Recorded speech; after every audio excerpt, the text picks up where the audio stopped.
Fickle 93.3, Louis Graham and the boys, Jukebox Hero and Dino, and we do play everything, including indoor soccer right here. Our MISL representatives, the Rochester Lancers, and today we got the big guy. We got the coach. What's up, Coach? Hey, how we doing? Josh Rife in the studio, and we're winding down the season.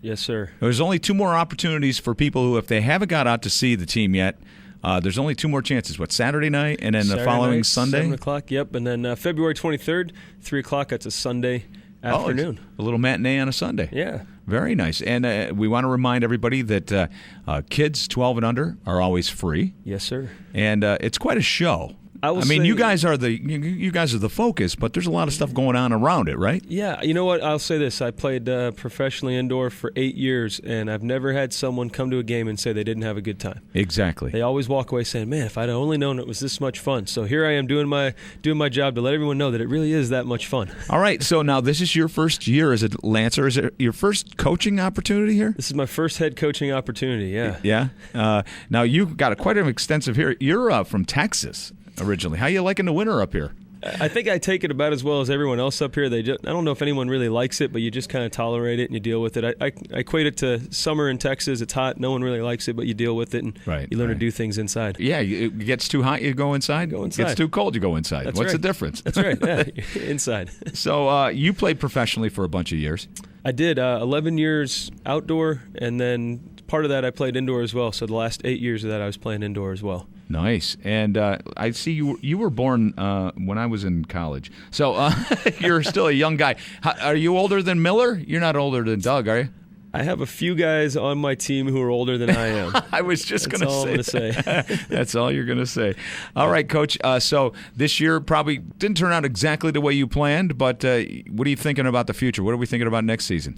You know, I think it doesn't really make you feel a whole lot better. A lot of the woulda, coulda, shouldas. Sure. You know, you look back at the game zone. We played really well in a lot of games, and I think even well, you were in almost all of them, right? Yeah. You know, early on we took some lumps, but after that, we went through a big stretch in the middle there where we actually, if you look at a pocket of 5 games here, whatever, we actually were top in the league with goals against at some points, and consistency has been our biggest issue. So we'll come out and we'll put together, a good half, or we'll put together 3 quarters.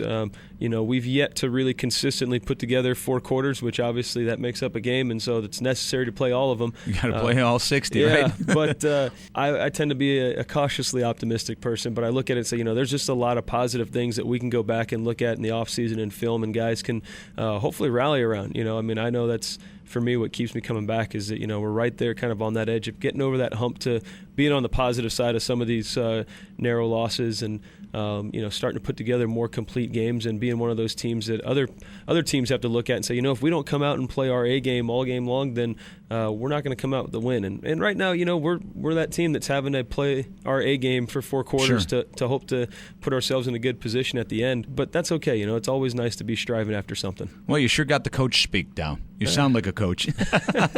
And we need people to come out on Saturday night because it is the throughway rival Syracuse. What are they? Syracuse. The Syracuse Silver Knights. Silver Knights. Okay. Yeah. That's a dumb name right there. We could come out and root against them just for a stupid name. That's right. You know what? We beat them last game here at our place, and so we'd love to keep that streak going.